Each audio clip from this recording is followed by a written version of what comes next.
Hi, everyone, and welcome to this, the last day of our week of Arkham Horror, and most importantly, our announcement live stream. I have special guests joining me today. I, as always, am the amazing Olivia Shepard, your community manager. But joining me, if you two would like to introduce yourselves. Yeah, I'm Nate French. I'm the design lead for the LCG team at Fantasy Flight. I worked on the original core set with MJ, and I'm kind of here to pass the torch to Duke today. And I'm Duke Harris. I'm the lead designer for Arkham Horror, the card game, and I'm just so pumped for this live stream today. Yeah, it's a very exciting live stream. It's one that we've kind of been building to all week, if you've been following us on social, which I hope you have. And if not, you should. I post a lot of fun things, and some normal things. But we have been doing like a puzzle reveal, and obviously for many of you, you've seen the cover already. But just to have some closure, we do want to show off what that was leading to. So if you would like to display that completed puzzle. So as you can imagine, this is the new cover art for our next product. We have a non-puzzly version to show. And then we want you to get a good look at the art, so we have one more. So I love this art, and I absolutely loved people trying to figure out what it was over the course of the weeks. Specifically the night gaunts. They got that pretty quickly, but some people had other guesses. And I just want to know, if you had to pick a single part of this art to show, to try to explain this set, a single like corner or middle piece, what would you pick? I'd probably do the one of like the cultist with the censer swinging around with all that ash and smoke and all that. I think that would encapsulate it pretty well. Yeah. Nate, do you have any answers? I do not know. I love the tentacles coming out of the window. Yeah. I think that is like a very like show don't tell moment of just, yes, there's cultists, yes, there's night gaunts, but don't forget there's also things from inside buildings. There's also those dark places, and not every adversary is visible. So I hope you guys enjoyed that. But we still have some reveals today, some things that you guys have not had the chance to see at all. And in fact, I want to start that off with the trailer for our new product. So let's go ahead and play that.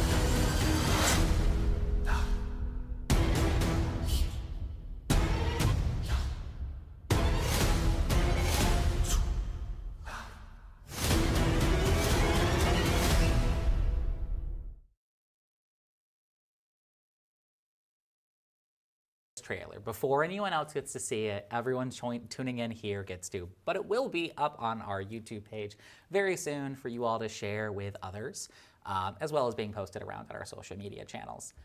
That said, I don't think that wondering how we can get a hold of the trailer is what most people are here for.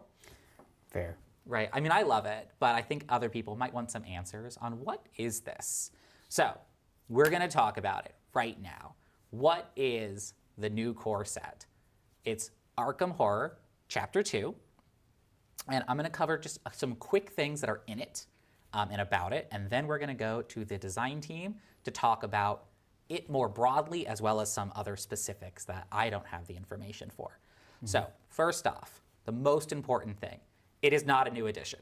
I just want to get that out right away. Everything in the new core set is 100% compatible with every other Arkham Horror LCG product.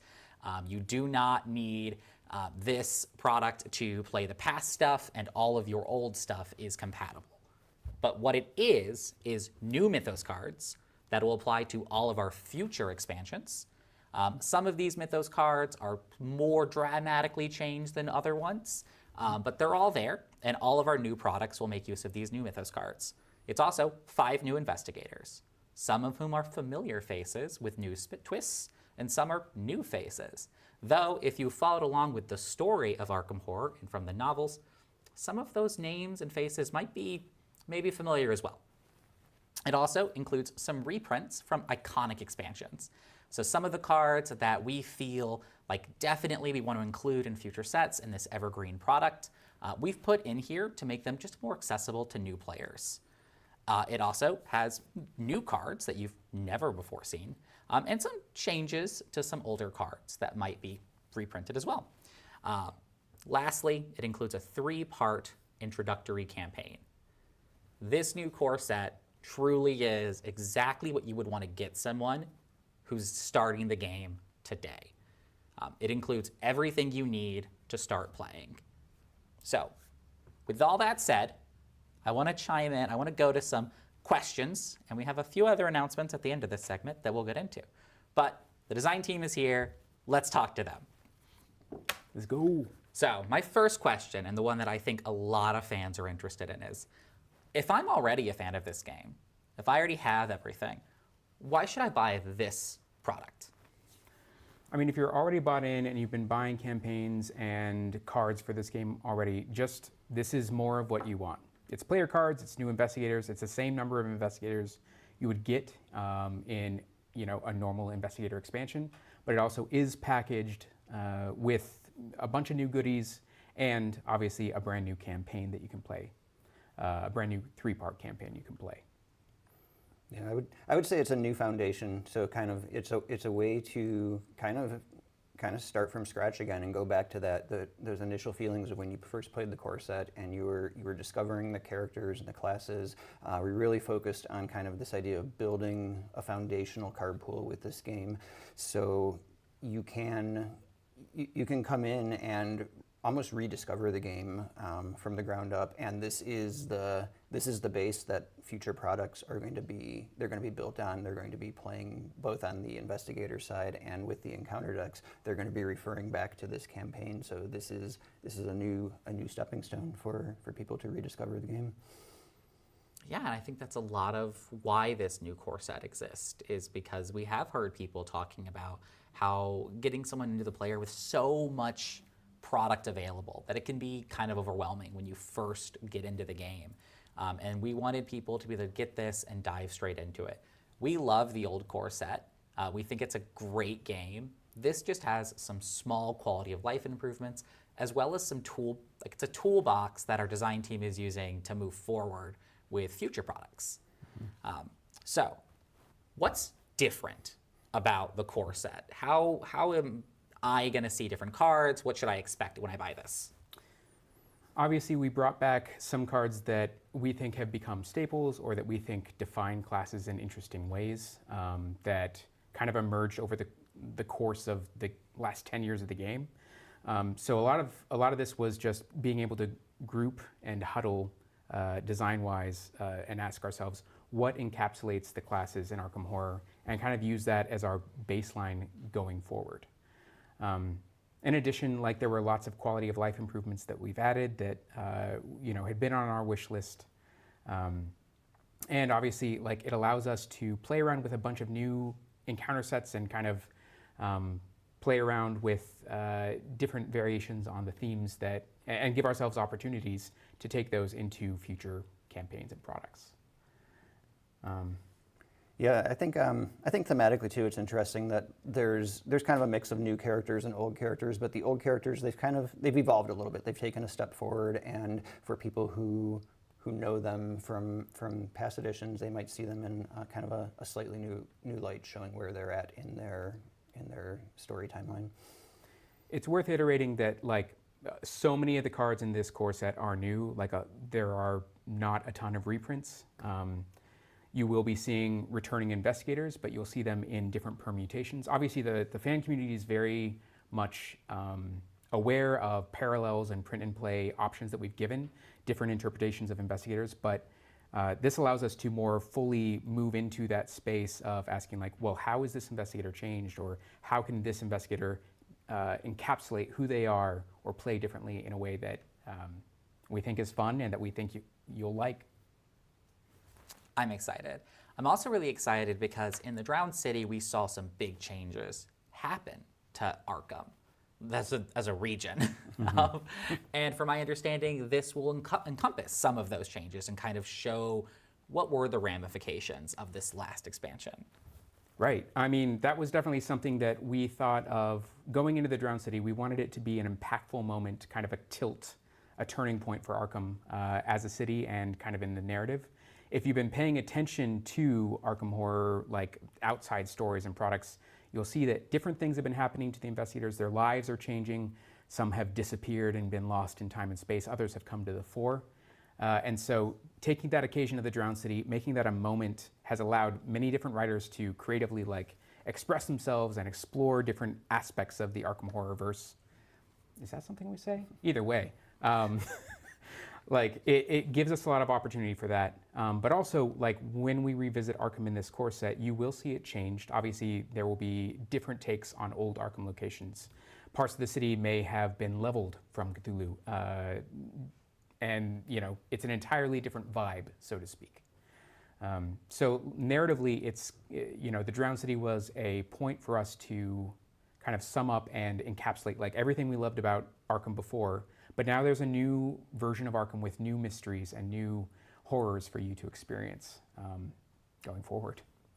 Yeah, it's an exciting moment for me, kind of thinking of the design of this game, because kind of over the last 10 years of looking at and working on products, all this terrible stuff has happened, but to a certain extent, nothing ever changed. So now it's kind of like we're taking this moment as something so significant has happened at the end of chapter 1 that chapter 2 it's a new reality for where Arkham is at, and it's not done in a way where you need to have played through chapter 1 to pick it up. It's almost like coming into a series at the start of a new season, and you don't need to have seen the previous season to get that this is where the city is at. So it's like a new grounding point for where Arkham is at as a city right now. Yeah, as a storytelling device, I've always loved Arkham almost like as an anthology, as all of these discrete stories that take place in the same setting, but sometimes with different characters and don't necessarily impact each other. But I was so excited at the end of Drowned City because it really did feel like this has to impact the future. How would this fit in an anthology otherwise?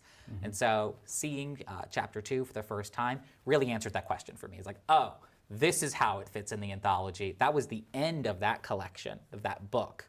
And now we have this second collection of anthologies that are going to be in the same world, that still can be influenced by those previous stories, but is a great new entry point for people. Just from a narrative perspective, I really am excited to see what you all do in this new, I don't want to say time. It's not quite, it's a little further, but not much. No. It's a little further. So that said, story aside, I love story. Not everyone does. I love new cards. I don't know who doesn't love new cards, but does this bring anything else to the table? When I buy this, am I getting any other goodies? I mean, it literally brings some new things to the table. We've asked ourselves, like, what would we want in a dream Arkham product? If we could add anything we wanted, that was kind of the sensibility that we went into planning this product with. So you'll find, you know, location connection tokens, for instance. You will also find, like, there's a brand new tray that I think is pretty sweet. We've stress tested it with our Shoggoths. And of course, there's also new investigator tokens. If you don't want to use your investigator mini card to navigate the map, they're just really punchy little tokens that are included, as well as the old mini cards.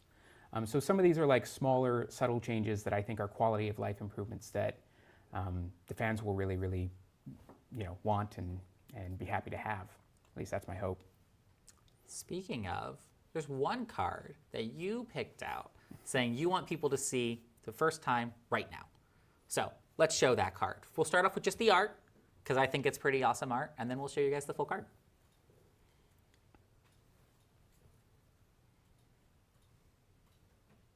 I mean, it's no question that I love this art because it's metal as hell. I mean, just look at it. This could be an album cover. And yeah, it inspired such an interesting design that I think we're really excited about. And then let's show the card. So one of the things that we did when we came back to Chapter 2, when we came back to this core set, essentially was we wanted to ask what quality of life improvements we could add, not just with the tokens and with other elements, but also mechanically. It is still the same game. It is still compatible with everything previously. The way we will write card abilities might slightly change in some ways, but it should still be something where you can take a player card from this expansion and play it in an old product. For instance, like if you can see there, we've obviously rounded down a few of the edges and given a little bit more room for the text to breathe. There's also, whenever we write card abilities, we make sure to put the icon, the skill that's being tested, just as a quality of life improvement for players who might need to look something up, especially when they're first playing the game. But also, hopefully, that just gives you, makes it a little bit easier to play the game going forward. All right.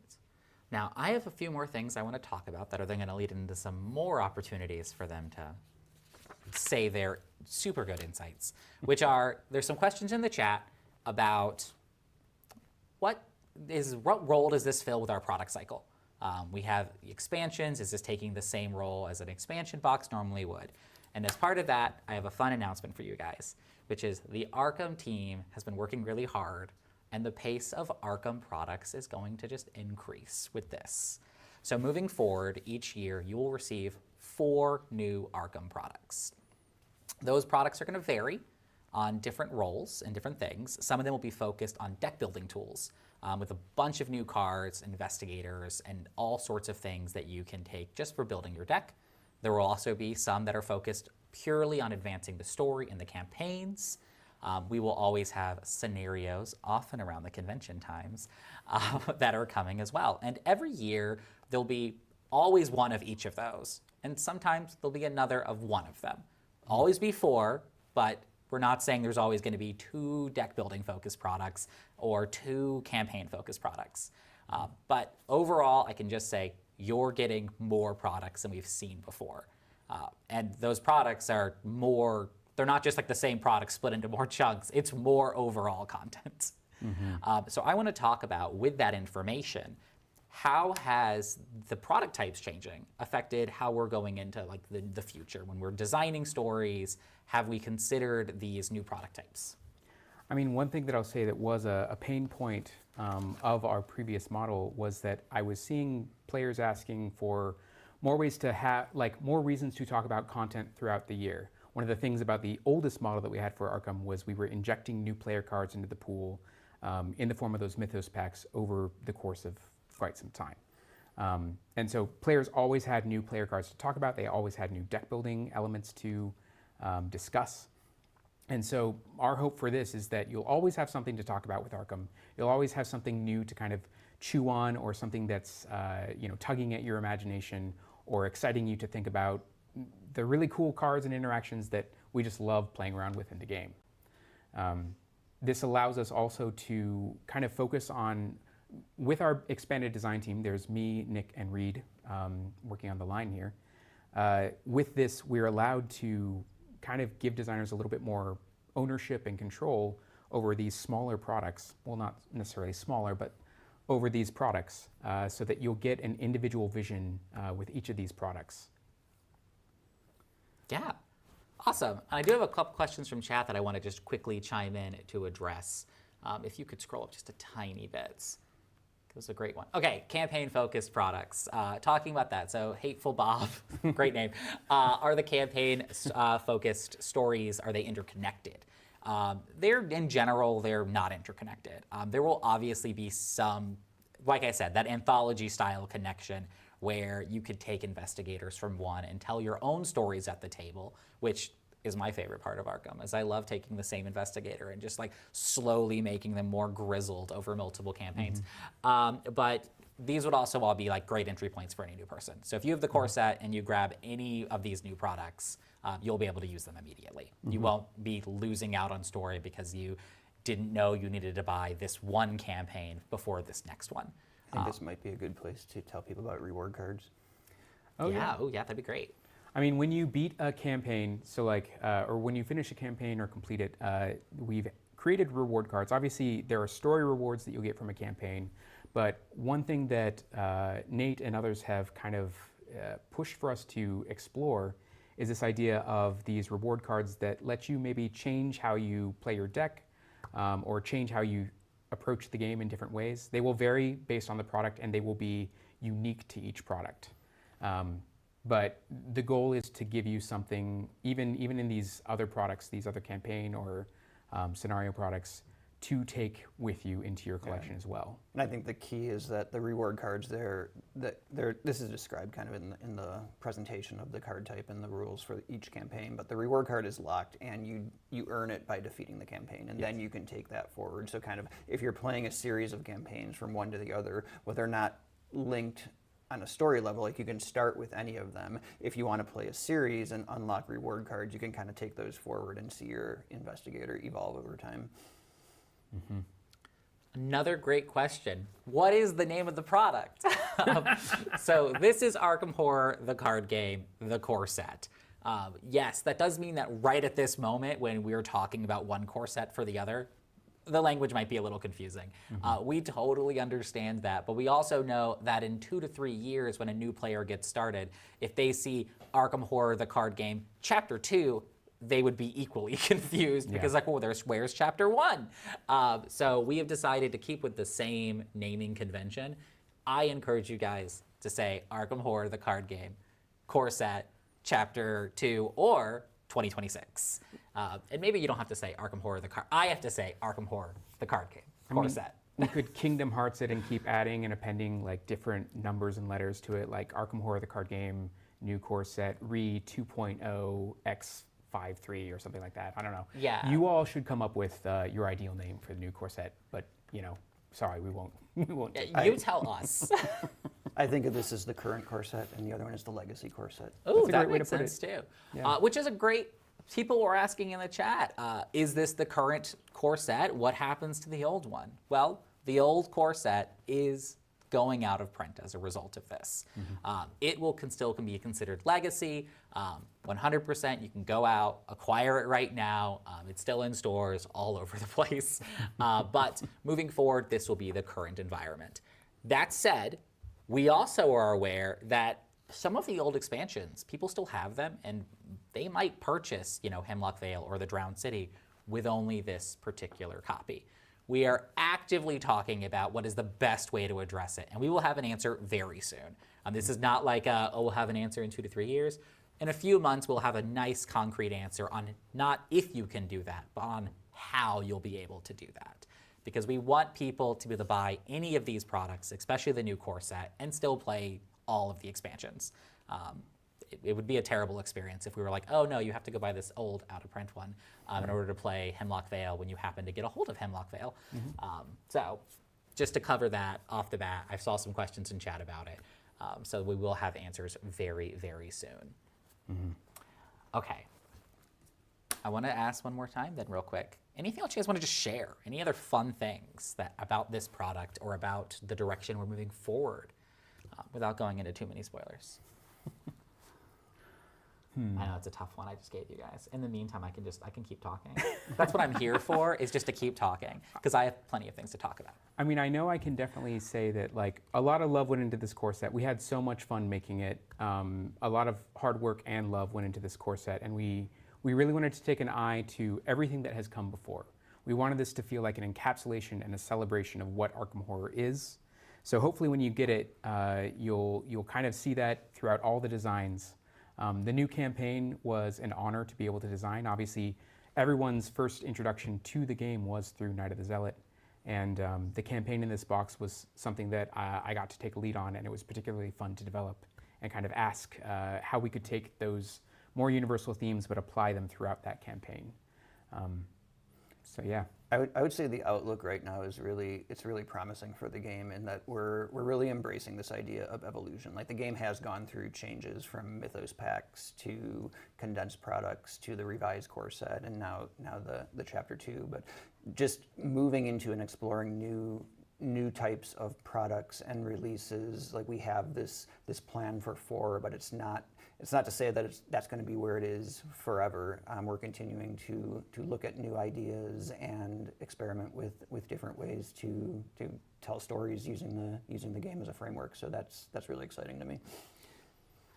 Can we talk about the name of the new introductory campaign? I mean, if you want. Yeah, absolutely. What is the new campaign called? It's called Brethren of Ash, and it involves lots of fire, like I said, in the notes for the Drowned City. I didn't mislead the fans on this one, although I do love misleading fans with the teasers sometimes.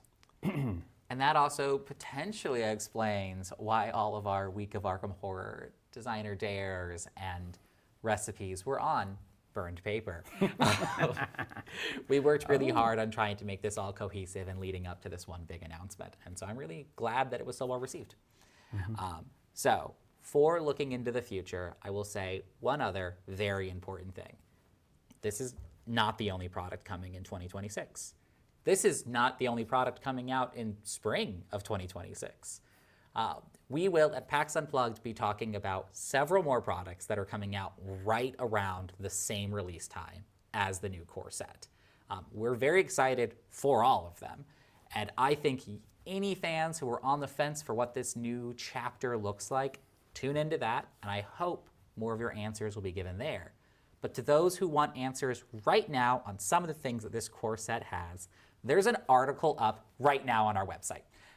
If you want to see some of the new investigators, some of the old investigators, I don't know exactly which two we're showing off, but I know there's two, as well as a deeper dive into the same things we're discussing here, and it's all in text, so you don't have to follow along with this particular conversation, because we do jump all over the place. So the article will detail it all, and it's a great place to snip quotes or redirect your friends who might not want to watch the full live stream. Any closing notes you all want to have? I mean, I feel like in this moment, I just want to thank the Arkham Horror community. You all are wonderful. You make this game what it is, and I hope you enjoy the core set as much as we had, as much as we enjoyed making it. Perfect. Okay, so we're going to throw the link to the article up in chat. And I do say we have a few more things coming today on our Week of Horror live stream. We will have a Week of Horror recap for anyone who hasn't followed along. We'll talk about the recipes, the designer dares. We've already talked about the puzzles, so we're not going to talk about that there, as well as just the reaction that I've seen from some of the community, and asking and inviting feedback for future Week of Horrors, because I will be listening. I always am in the chats. And then we also will have what I'm most excited for, an Arkham Horror retrospective. That is going to go even beyond the card game. It is going to apply to many of our products, where we're going to sit down with the design team and talk about where Arkham came from, how it got to where it is, and now, as you know, one of the many directions it's going in the near future. But last announcement, there's a book. Our friends at Aconite Press have made a new book called Bullets in the Dark. It'll be coming out very soon. I think they'll have a release trailer as well as some social posts going out in the next couple days. I highly recommend following Aconite Books online on their social channels. They post so many things, and they make a lot of great books. Bullets in the Dark actually is a book that bridges the gap between the Drowned City and Arkham Chapter 2. And it tells a fun story about a former character taking on a more heroic role. And I think we have a little video on that right now.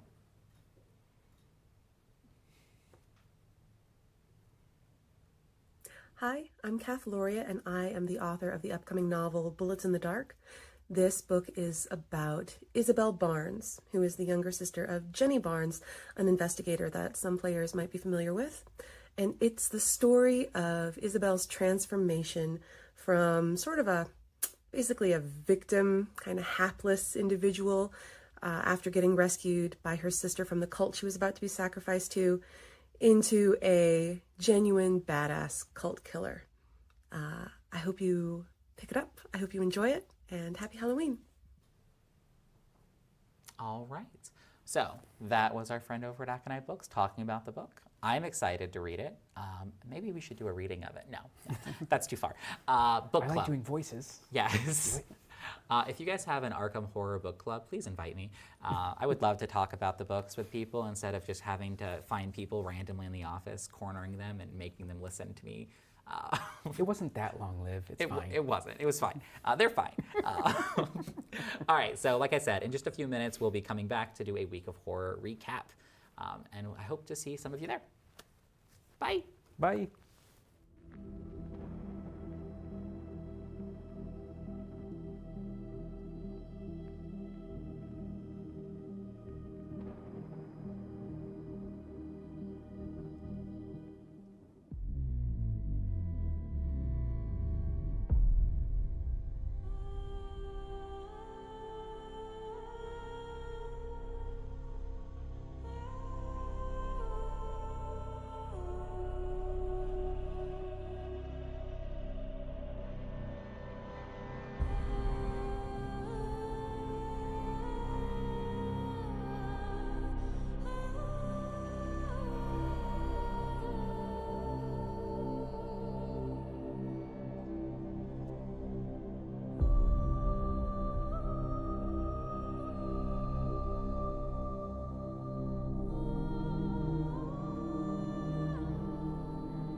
and welcome back to our Week of Arkham Horror live stream. For those of you just joining us, first off, why are you late? Second off, though, quick recap of what our first segment was. We announced the Arkham Horror, the card game, core set 2. It's not actually 2, it's just Arkham Horror, the card game, core set, I guess 2026. Would probably be the most accurate way to describe it from a product Googling this perspective. But that said, it is a new core set. It is completely compatible with all of the previous core sets and expansions and investigators and player cards, enemies, component pieces, Trays. everything, trays. This core set has everything. If you have a game mat of some sort, it's compatible with that. So it's compatible with everything. It's compatible with tables. Yep, it works on tables. Does it work on the floor? If you need to, yes, but make Okay. sure that there is minimal blood on the floor before you lay it That's down. always the mistake I make. And in addition, there will be more products being announced at PAX Unplugged. The new core set is coming out in spring of 2026, along with another unyet revealed product, which will be, like I said, announced at PAX Unplugged, along with quite a few other things. I mean, you mentioned that the Arkham Horror fans could be expecting more products in a year of different types. So, Yeah. I mean, Yeah, we're going to be doing 4 products for Arkham Horror every single year moving forward. Some of them will focus on story campaigns, others will focus on standalone scenarios, and yet others will be deck building tips. Not tips, tools. Yeah. We'll give the tips Yes. for the tools. yes. Tips and tools. Tips and tools. So those will be the types of products you will see. Obviously, I did say 4 products. I only mentioned 3 things. Some years you're going to get 2 story-focused campaigns. Some years you might get 2 scenarios. Some years you might get 2 sets of deck-building tools. Deck-building tools, those are investigators, player cards. It's kind of the whole thing. Yeah. Everything you, tips. yeah, deck-building tips. Yes, it's very serious. It's a very serious live It's been a stream. week, hasn't it? It has. It's been a great week. And let's talk about that week. So, Week of Arkham Horror. This is my first Week of Arkham Horror. I hope you guys enjoyed it. I had a great time designing it and working with the team to make all of these fun puzzle pieces and recipes and designer dares. I've loved seeing what the creators have already made with those things. I loved watching people try to fit together the puzzles, especially before they realized the sides, like what the number was going to be. The puzzle pieces sometimes got very large, and I was like, no, guys, that's way too big. I mean, yeah, it was pretty awesome to see the fans piece it all together, so to speak. Yes, and speaking of piecing it all together, guess what? Preview season starts next week. So starting next week, you will see your favorite content creators getting to reveal cards. Some of these will be brand new cards. Some of these will be some reprints with some updates. So all of them will have some information for you, whether it be new art, flavor text, or in the case of one a day at least, a brand new card that you've never seen before. We are starting off with our Seeker season, where we're going to focus on Seeker cards and some neutral cards that I personally felt a Seeker might enjoy. And then moving forward, every couple weeks, we will focus on a different class from this new core set. It just seemed like a fun idea to me. I think it's great. Yeah, so I hope you guys enjoy it. In addition, if you guys want to check out the core set right now, get it pre-ordered, you can on the Asmodee website. It is currently listed, I believe, as $69.99. So that should be up to date. And lastly, if you missed out on everything we talked about and you're like, I have a lot more questions, Liv. What am I going to do with all these questions? There's an article. There's an article up right now on our website. It'll go into the details that some things we haven't talked about, some things just new cards right away if you really want to see them, as well as just giving you a detailed recap of what this new core set is. That all said, we're here to talk about the recap of the Week of Horror. So I want to start us off with the designer dares. Yeah. So I'm going to pass it over to Duke for that. I mean, that's something that I love that's become more of a tradition for us. I mean, I guess there were always designer dares at different times, but I love when Liv and the marketing team approach us and they're like, what horrors do you want to put the players through? We had our new designer, Reed Bradshaw, actually design 2 of them. There's one using the Path to Carcosa campaign that sets you in Paris in the midst of a sort of weird undead zombie apocalypse. That's not quite describing it well, but go ahead and read it. It's a good time. And then there's also another one that uses the Forgotten Age. There is spoilers for the Forgotten Age, but there is a scenario in that where that gave us a lot of creative, we'll say, room to explore some very weird stuff. Essentially just, I don't even know how to like describe it other than like, imagine if time shattered and you had to use the Explorer mechanic through everything. I actually play tested it with Nick and Reed, and it was a wild time. And so to those of you who can survive it, kudos. Would you say it's a splintered time? Ooh, a bit splintered. I think that's the title. Is that what it's called? I think so. Oh, yeah. I didn't come up with that. I knew that. I was just playing that kind of cool. You know. I also designed, my designer dare was a really hard time, which is what I want you all to have. Hi. Playing it. It is sort of a survival mode for the Drowned City. When we were in development for the Drowned City, there was definitely a point where we wanted to give players more of a survival experience of managing resources and health and sanity and stuff, making sure that they kept their supplies up. And that designer dare kind of encapsulates that and has you going back through Rillier, experiencing it more in a survivalist context. We also have Nyx, which reorders the Innsmouth Conspiracy campaign in chronological order.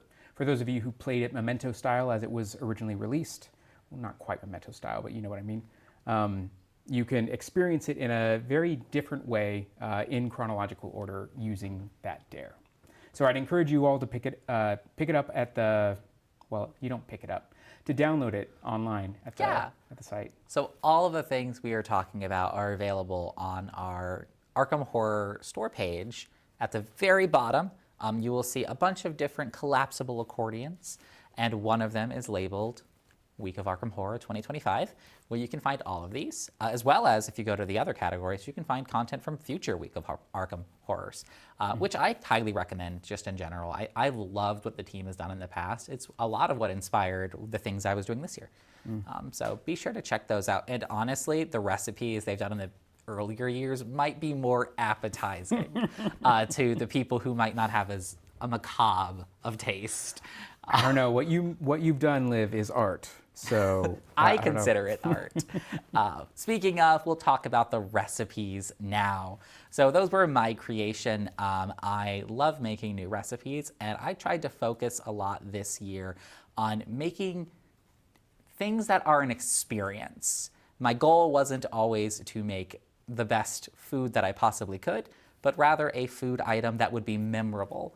If you were to serve this to your friends over the course of a game, they're definitely going to remember this. I did do my best to still make them taste good, but I focused a lot on different textures and colors that maybe would make the experience just a little more, I don't know, Arkham. Yeah, I mean, I imagine, like, I think you've had at least one featured on the Great Innsmouth Baking Show, right? That was like one of them? Yes, absolutely. Okay, you know, I always tour through the Innsmouth and Arkham area, anytime in that region. But as I mentioned, I don't come to Earth very often. So that said, I'm going to go through the recipes, talk about them a little bit, and also talk about, for those of you who do not have as experimental of a palate, how you might be able to make these easier or a little more tasty. So let's start off with the Ichor of Tendelos. So this is a squid ink grasshopper mocktail that I have thickened with a thickener. In this case, I used xanthan gum in the case of mine. Though I've tried a lot of different thickeners, they all work quite well. Though starch-based thickeners will not work because it's a cold drink, and anything that's starch has to be warmed up and will lose some of its thickness as it cools. I mean, there are plenty of substitutions for Hound of Tindalos blood that you can find out there, and you don't actually have to encounter a Hound of Tindalos to make the drink, right? You don't. You can make the more mundane version simply by using mint, almond extract, as well as some chocolate. And it's tasty. It's not as good as the real thing. And honestly, if you're not hunting a hound, why are you here? I mean, we would, for your own safety, encourage players to go to your nearest interdimensional grocery store and find, a good quart of Tindalos blood. So. Yes, and to those who might struggle to find squid ink, it's available in a variety of places. Mostly I've acquired mine through online stores, especially those from Spain, where squid ink and cuttlefish ink more specifically are a common ingredient. Oh, that's cool. It is. It is one of the reasons I focused on using cuttlefish ink throughout this week, is because if I'm asking you to go buy a weird ingredient, I want you to be able to get through a whole jar. And with the measurements that I've given, you can get through about half a jar just if you try each of these one time. But I totally hope that you try them multiple times. Going on to the tendrils of Azathoth, these are udon noodles. If you've ever made udon noodles, it's super easy. It is one of the most forgiving type of noodle to make. It is water and flour, no eggs even needed, and a lot of kneading. Now, my tendrils are obviously cut from Azathoth himself, but I understand that not everyone has the gumption to go and take something from Azathoth. Well, I mean, as you eat it, hopefully you concentrate on the emptiness of existence and the chaos of all life in the universe. That's what I like about it the most, is you never get full. There's no coming back from it too, so be careful. Yes, once you do it, I mean, nothing quite tastes the same. So next up, we have Shoggoth flesh. Now, Shoggoths are like slightly more common eldritch beings, so I feel like getting their flesh should be doable. I mean, yeah, we want to be careful not to hunt them to extinction, but they are kind of parasites, so probably better to... You're doing Earth a service. Yeah, and you can ethically harvest flesh from a Shoggoth.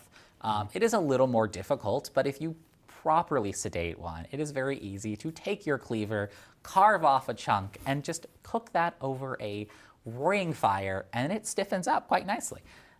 But before you use that cleaver, make sure that you take a horror to add +1 damage to it beforehand, just so that you can make sure that you get the entire thing sliced off. It is. There is nothing worse than a poorly cut Shoggoth. It ruins the texture. I do not recommend it.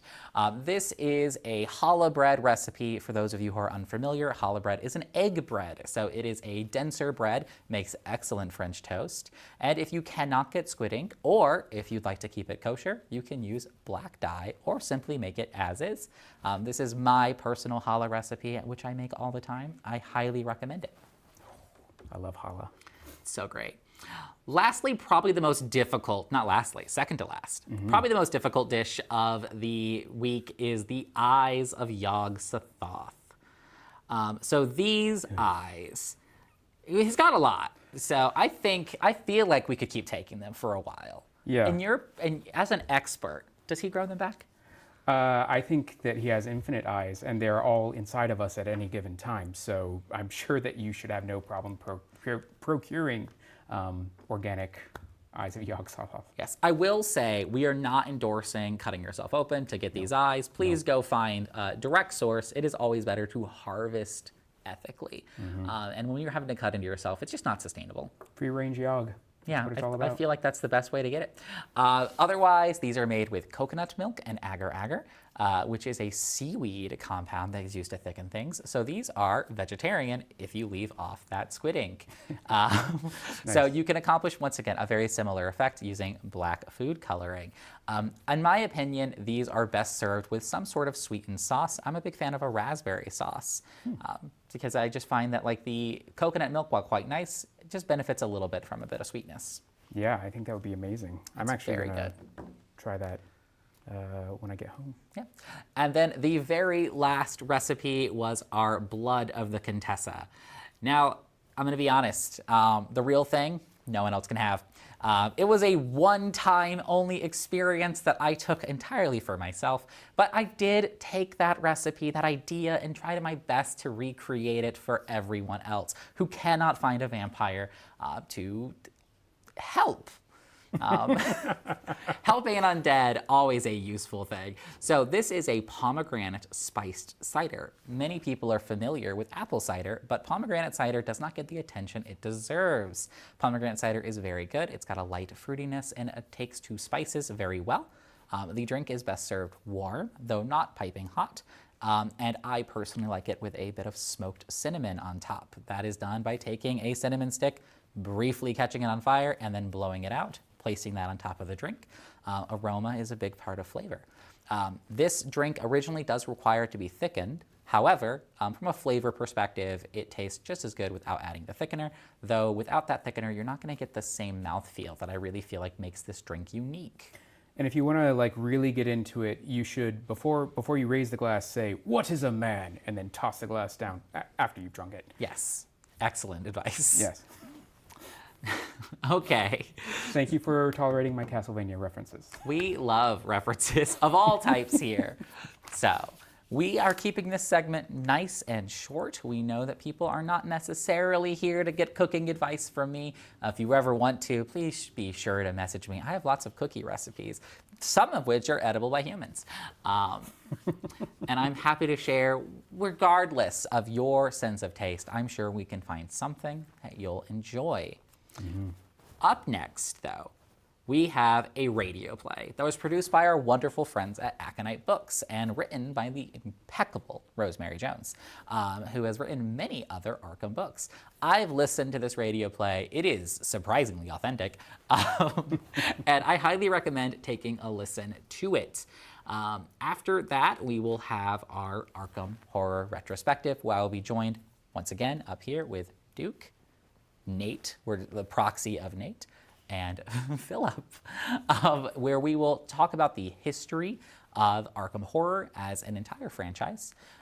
And we will also have the opportunity to discuss a little bit of where it's going. But I hope to see more of you there right after this commercial break.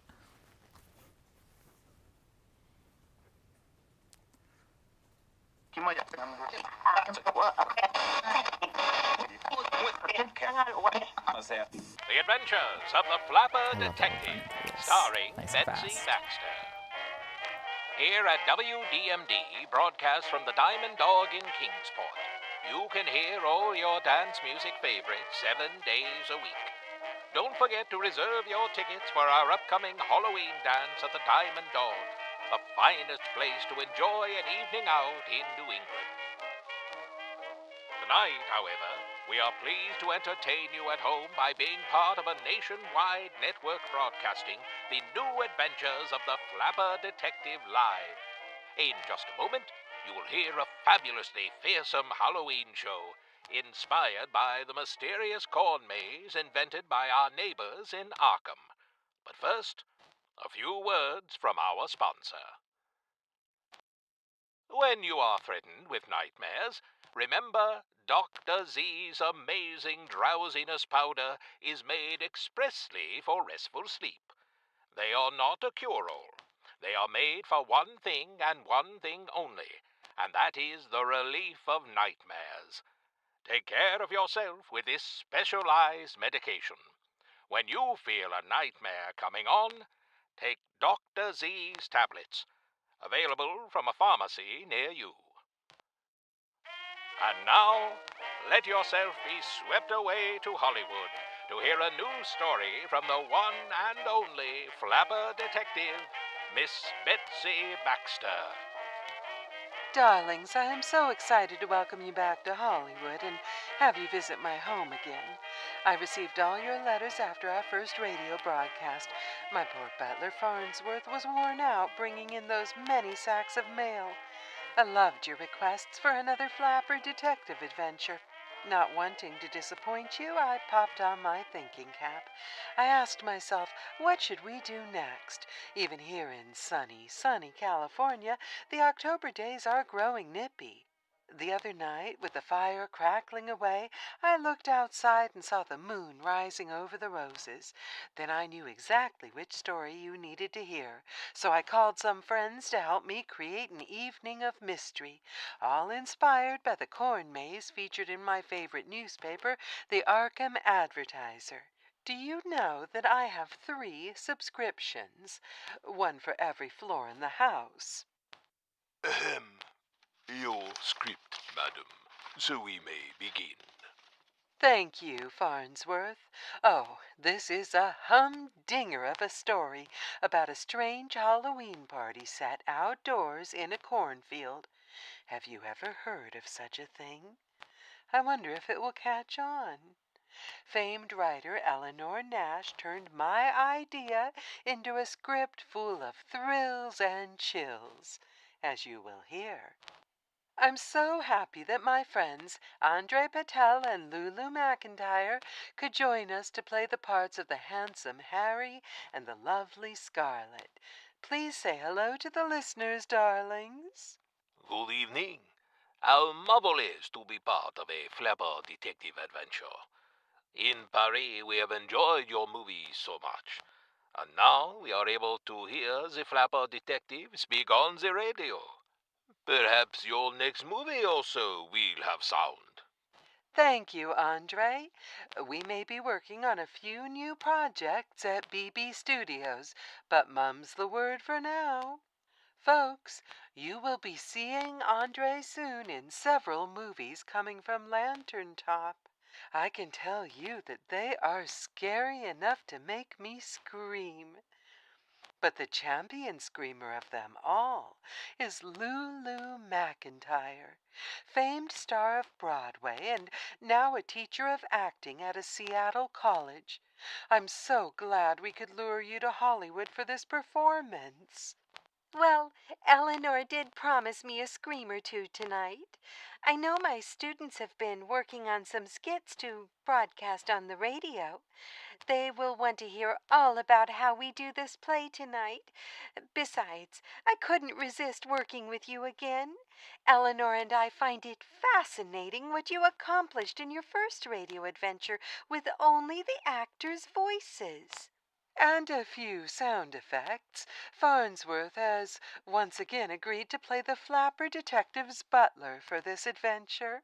Since you insisted, madam. Now, dear audience, close your eyes, sit back, and picture us in stunning Halloween costumes, like those designed by my dear friend Jeannie Lynn. But I am wearing a proper suit. And very nice butler togs you have, too, Farnsworth. But picture the rest of us as the Flapper Detective, Little Red Riding Hood, and the Big Bad Wolf. Now we gather together around the microphone to tell you the story of Cornered in the Cornfield, a Flapper Detective adventure. Brought to you by Dr. Z's, the only sleep relief you need, and WDMD at the Diamond Dog in Kingsport. Oh, it is so thrilling to have the Halloween party in the cornfield. The maze created by our host is certainly an amazing idea. I have never seen such a thing before. It sure would be spooky in the day, but it's positively eerie in the moonlight. Oh, I am simply terrified that I might get lost in the maze. You are safe for now. The maze is still closed. Look at the crimson rope draped across the entrance. Besides, the invitation was very explicit. No one is to enter before the full moon rises. Clever of you to remember that. Of course, you are a detective and sure to spot those details. I simply want to enjoy a night spent dancing with all the handsome men here.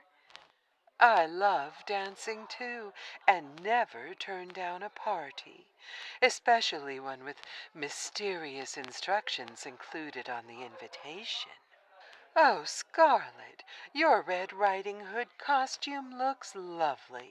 Your velvet dress with the beaded fringe is perfectly paired with your cloak. You are too kind. I see you ignored the invitation's suggestion to come as Red Riding Hood or one of the three little pigs. Let me see if I can guess who you are. A deerstalker hat, a magnifying glass. Could you be Sherlock Holmes in stockings?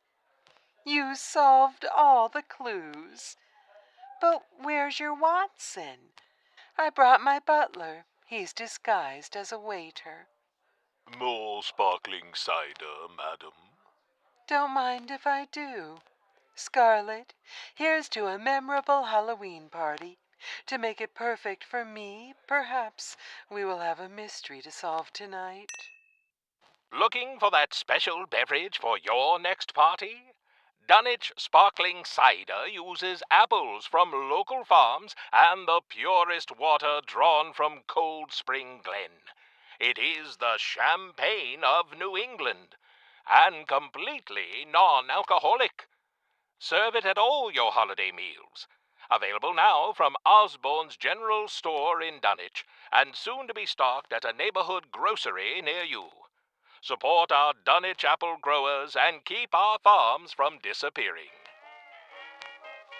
And now, back to the adventures of the Flapper Detective on WDMD.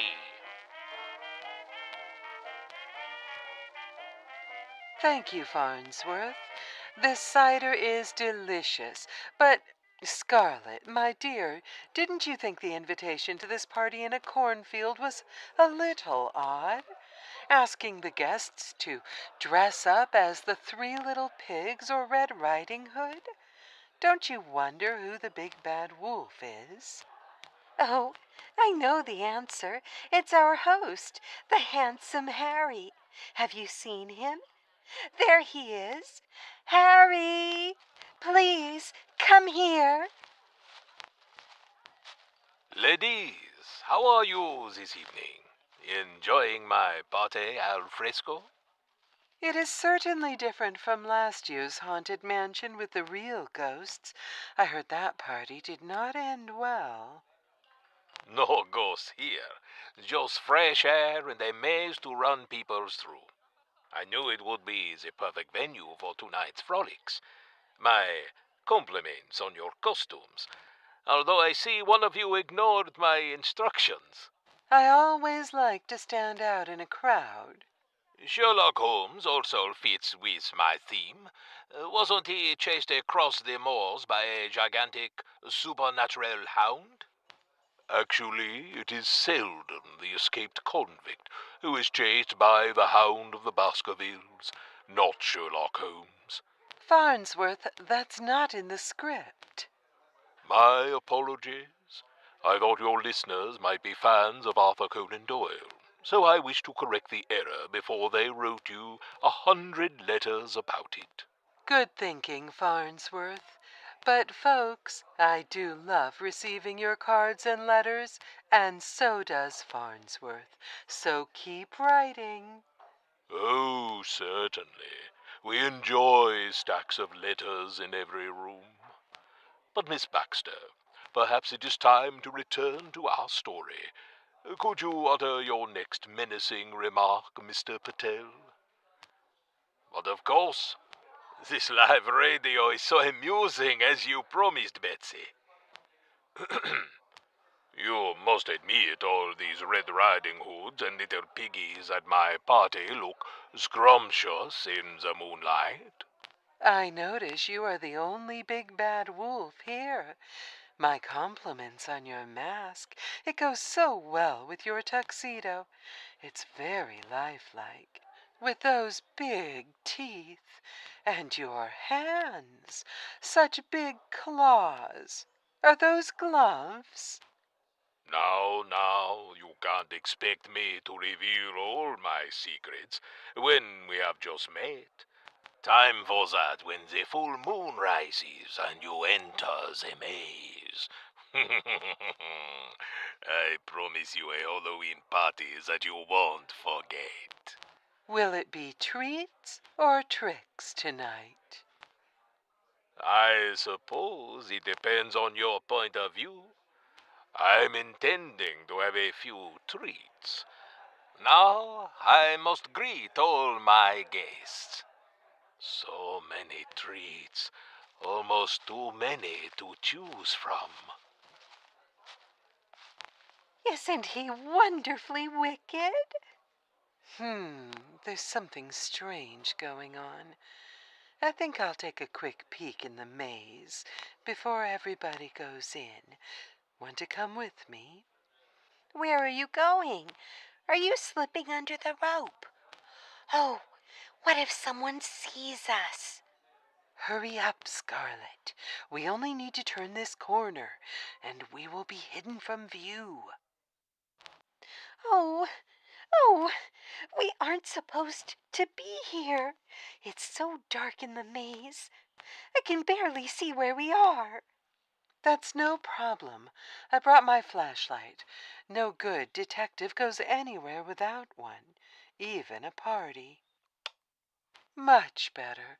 Let's shine the light around and see if Handsome Harry has any tricks in this maze. I have a feeling that he is too eager to have everyone in here.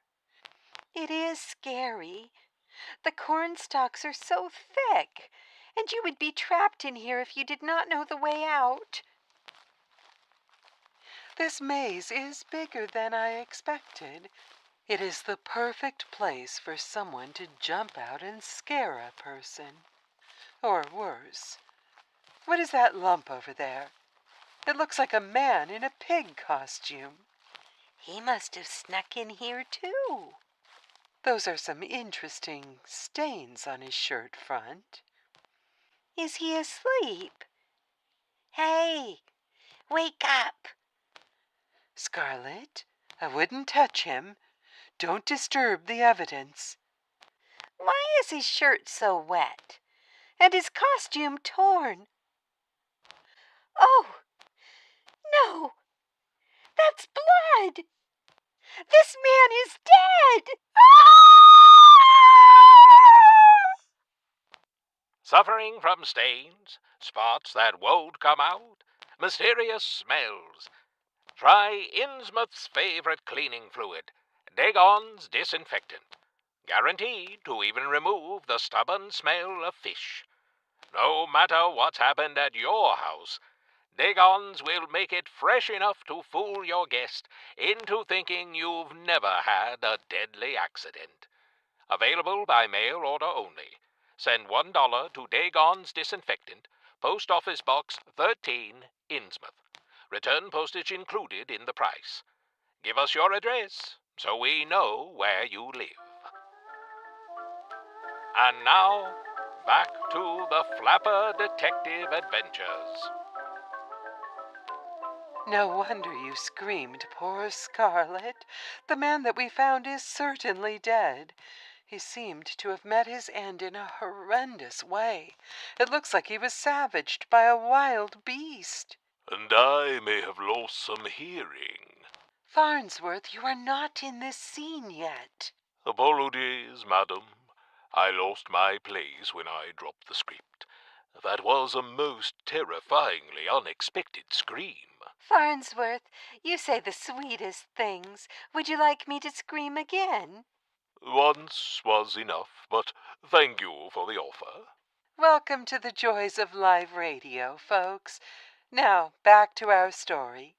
This looks like the marks of claws on his chest and a large bite on his shoulder. It appears this little piggy was savaged by some type of dog. Or a wolf. But there are no wolves in New England. Or are there? Ah, ladies, I see you have entered the corn maze a little early. That's most unfortunate for you, but a delicious treat for me. What do you mean? Oh, what has happened to you, Harry? Your eyes, your teeth, and those claws. You look like a real wolf man. It's a full moon tonight. I must hunt. Stay away from me. Help! Help! Move behind me, Scarlet. I will save you. Get back, Harry, or I will shoot you. I have my silver-plated pistol. I never leave home without it. He's attacking! One last warning.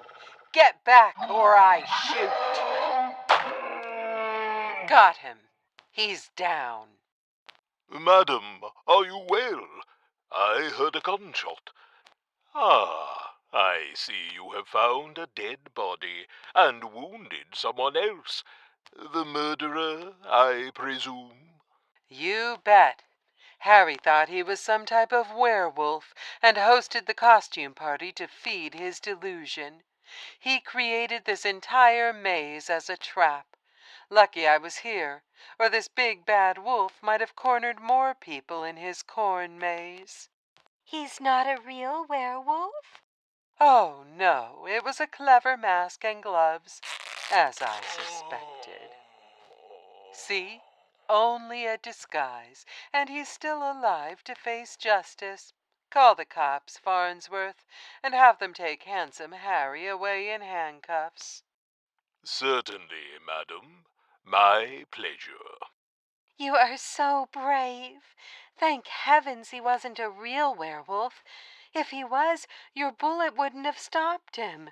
Oh, I would have dropped Harry even if he was a werewolf. My silver-plated pistol fires silver-plated bullets. Now, let's return to the party.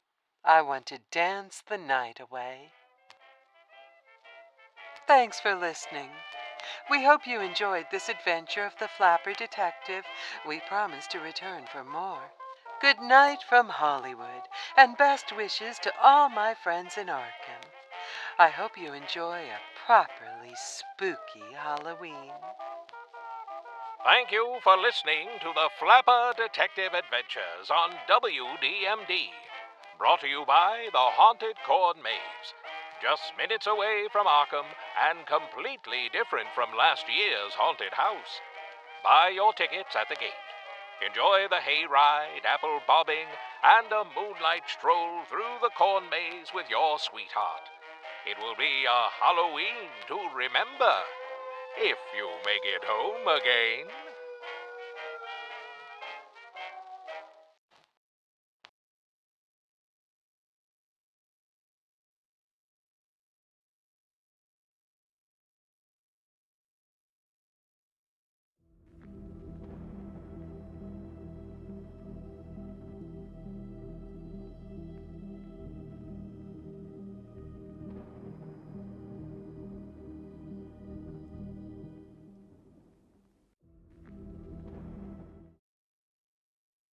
Welcome back, everyone, to our final segment in our Week of Horror, Arkham Horror live stream. For this segment, we'll be talking about the history, the retrospective of Arkham Horror, beyond the card game, talking about our board games, just the IP as a whole. But before we get started, I'd love to introduce, well, we have two familiar faces from today. We are now joined by... I'm Philip D. Henry. I'm a board game designer. Awesome. And Philip, you were here yesterday for our Mansions of Madness gameplay, which you helped guide me through my very first game of Mansions. Very much appreciated. Now I have another game that I have to start playing on the regular, which is going to eat up even more of my time. And it's important to note, I was completely trustworthy the entire time. You did not have any insanities. There was never anything suspicious happening. Who knows what could have happened, but people don't go insane in that game, right? Is he the traitor for this live stream? I do believe he's the monster. He's the only monster on this live stream. Okay. Us fellow humans, yes, we're trustworthy. We're all human here. Where everyone here is human. The more you say it, the more believable it sounds. Yes, I put my shirt on one tentacle at a time, much like everyone else. Okay, so we are going to dive into the history of the game in general. We're going to talk some about the living card game as a concept. And overall, we're just going to have a great conversation. As always, I'm checking out the chat. If you guys have particularly pressing questions, I will read them over. And if I love the answer, I'll toss it out. So let's get started with some stuff about living card games. Specifically, where did the idea of a living card game come from? So this question goes way back in FFG history when I started, which was about 20 years ago. Back in the early 2000s, FFG had two collectible card games, Game of Thrones and Call of Cthulhu. And I came on to work with Eric Lang on both of these games as a developer. Pretty early, it was in my first year, FFG decided they wanted to retire the Call of Cthulhu CCG and talking with Eric, he had a bunch of cards in his slush file that he really wanted to get out because he was just kind of upset that they would never see the light of day. So we pitched this idea of, we called it an asylum pack, and it was a 20-card fixed pack of some of these leftover ideas from Eric Lang's slush file. And we made this product. It was kind of, originally it was just going to be a one-off product that we were just going to release as kind of a thank you gift to the community. But it went over really, really well, and we ended up doing 4 of these asylum packs for Call of Cthulhu. And we also did a pack for Game of Thrones called the Legacy Pack, which, again, it was a fixed product. These were for CCGs that you open out of booster packs, but we started doing these little fixed boxes. And I think this was the seed that led to the idea of the LCG. We started we started speculating on kind of like, how could a game be built? This was myself, Eric, Christian Peterson. Just the idea of, if we took the experience of a CCG and released it as an entirely fixed product, that was kind of the spark for the LCG model. And eventually we turned Game of Thrones and Call of Cthulhu into the first 2 LCGs. Fantastic. Now, I want to actually derail off that for a second, because there are a few questions in chat that I want to just quickly jump into and address. One of the questions is it still worth completing your collection or just focus on Chapter 2? And I want to say that there are pros and cons to both. Already mentioned that the new core set is compatible with our previous content. So if you have these old products, or if you find them in the wild, it's definitely worth grabbing them. I love some of the old campaigns that we've made, and I'm really excited for the new stuff. But if I were to get started right now, well, if I would get started in spring when the core set is out, I would recommend starting with the new core set. I think that it is going to give you a lot of bang for your buck, and that you're just going to be able to move forward with that fresh, clean slate, which can also help as you're trying to decide things in the future and you're looking at cards. Having a smaller card pool to start off with, especially for new players, is extremely valuable. For all of you old heads, for everyone here who's collecting everything, yeah, if you can get your hands on older product, get them. They're great. I love them. So I don't know if anyone else wants to chime in on that, but I just wanted to quickly address that. No, I mean, buy more stuff. Yes, please buy stuff. As far as reprints go, we do have some products that are still in print. If they are currently in print, there is always the chance that there will be a reprint. Reprints are factored in by a lot of different contributing factors, and so it's really hard for us to say definitively if there will or won't be a reprint. But generally speaking, if it's in print and it is hard to find, there's a good chance that it'll be available in the, I'm going to say near, but we're talking near in a board game sense. So that might be months. So just kind of keep that in mind in general. For instance, the Drowned City, you'll definitely see more copies of the Drowned City hit. That's not a very old product at all. And we're aware that it's a fan favorite. I mean, it flew off the shelves. People loved that campaign. And I'm really excited to see more just in the wild as a whole. As for older products that are out of print, no, those won't be getting future reprints, at least not at this time. I mean, if you see Hemlock, Hemlock was my first campaign that I worked on as lead on Arkham Horror, and it's very special to me, very, very close to my heart, and channels some Stardew Valley vibes along with some folk horror, Midsommar horror. So if you do see that on store shelves, just think of me and I'll be thinking of you generally in the more cosmic Azathothean sense. But I hope you enjoy that one. And as always, with every single thing I say on this thing, this is at the time of me saying it. I'm never going to rule out that we're never, ever, ever going to do something. We change things. We have a lot of discussions. We read fan comments, and we're constantly having these conversations. So your comments are heard. We know a lot of people are really itching to get these old products, and we know they're not available everywhere and in every language that we wish they were. And so while we have those conversations, things could change. We work with a lot of different people around the world to get these products out, which does sometimes mean we don't have direct control over where they're at or even what languages they're in. But your messages are being passed along. So keep telling us. And as always, as a design team, we say it over and over again, we want to give you what you want. So we want to give the fans what they desire and what they deserve, which is more horrors Yeah, we want to scare you. And my last thing I want to chime in on, one last question. Yes, the new core set will have an introductory campaign for new players. It'll be a 3-part campaign, much like the old core set. It is called the Brethrens of Ash, and it features all new characters and a new storyline. And it's fun by itself. Like even if you've played this, it's a lot of fun. I recommend it. It's great for new players, but honestly, I just love any new thing. Any new campaign is exactly what I'm here for. And I like the story. It's been a lot of fun things. And also, Brethren of Ash, fire. That's hence all the fire theming with our designer dares and recipes and just other messaging these last. And one more thing that's coming in a few months that might also be fire related. Not a product. To be clear, not a product. I'm talking about another thing that I have my hands I was just going to on. set something Wait. on fire. Don't worry about it. Set something on fire. I getting sacrificed? Is that what's happening? We'll keep that a secret. Okay.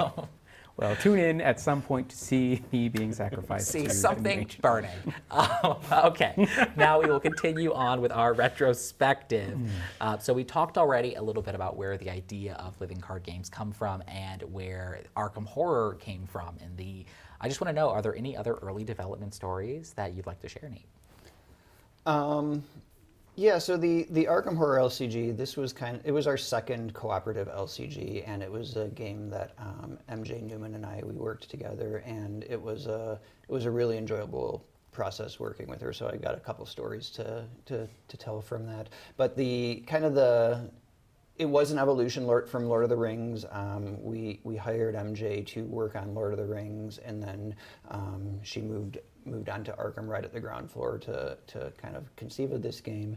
And it really was, we wanted to lean into this idea of campaign play and kind of this idea of like taking a living card game and mixing it with a lot of role-playing elements, like characters that leveled up, cards that upgraded as you collected experience, just some of the things that happened with the campaign guide as like things you do in one scenario carry over into the next one. And the whole idea of your deck is your character was also a departure, where Lord of the Rings you played a fellowship of characters, so it's just the more personal identity of this deck is my character.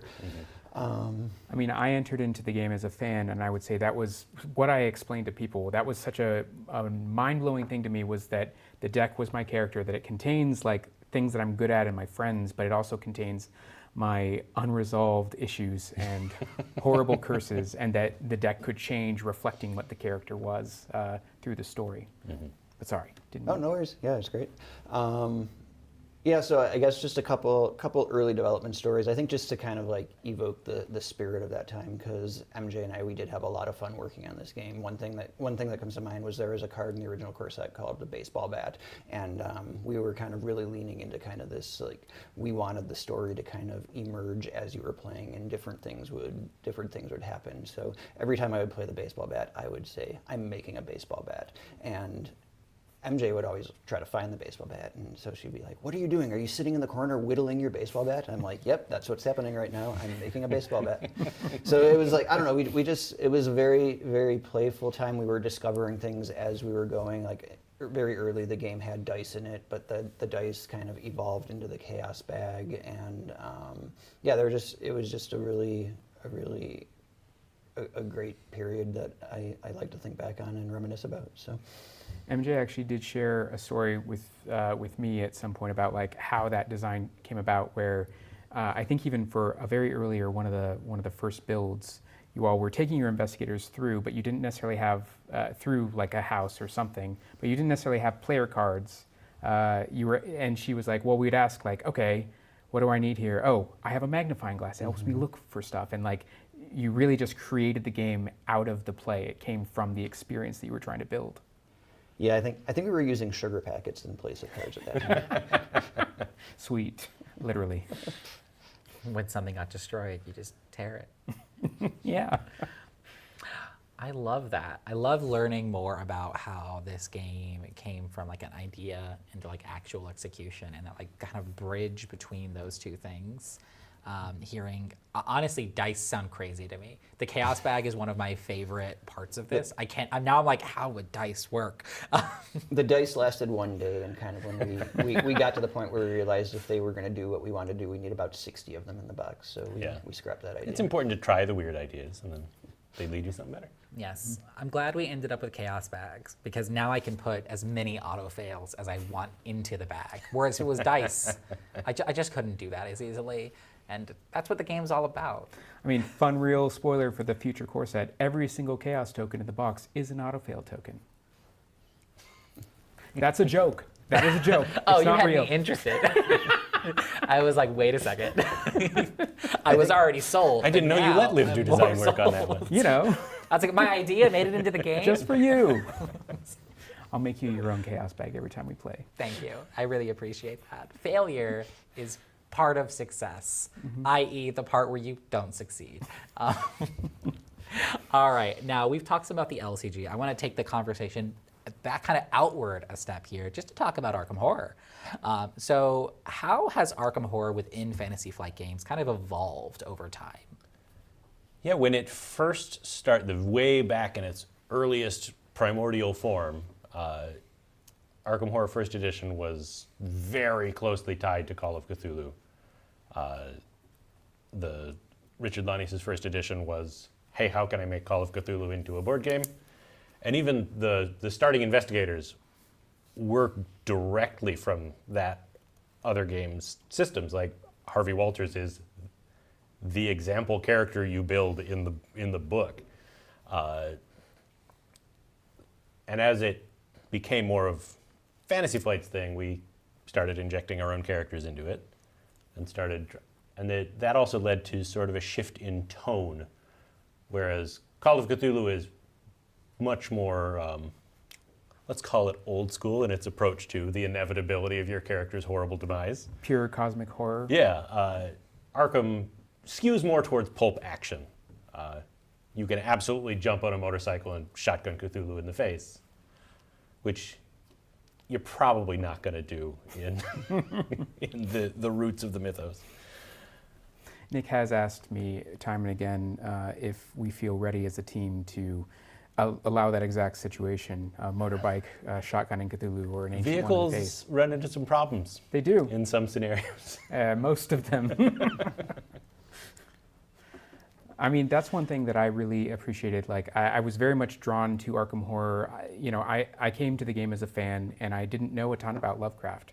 So Arkham really brought me into the mythos, brought me into familiarity with all these different ancient ones and all these different situations. And for me, at least, Arkham, the second edition, which Fantasy Flight, took hold of and built a whole base off of, that taught me that a board game could be a narrative, that a board game could feel like a story that we were building together and that we were participating in. And I was hooked ever since, pretty much. There is a question in chat that I really want to address, which is whether or not, actually there's two questions in chat that I want to address. First off, whether or not we'll ever see media with Arkham characters in other areas, like video games or shorts, and I will say, we're always looking. We have a whole team of people who are dedicated to just that thing, whether that be the books, whether that be that already exist, whether that be the fun radio play that we just showed, and the audio readings of books. But in general, there's also, for those of you who are interested, Eldritch Horror is recently announced their own game that's being made by another studio, and you can check that out on Steam to follow its development. I believe it's pre-early access at the moment, but there'll be more information coming from those channels. So yes, we're always considering how we can expand the Arkham world and these wonderful characters that the team makes.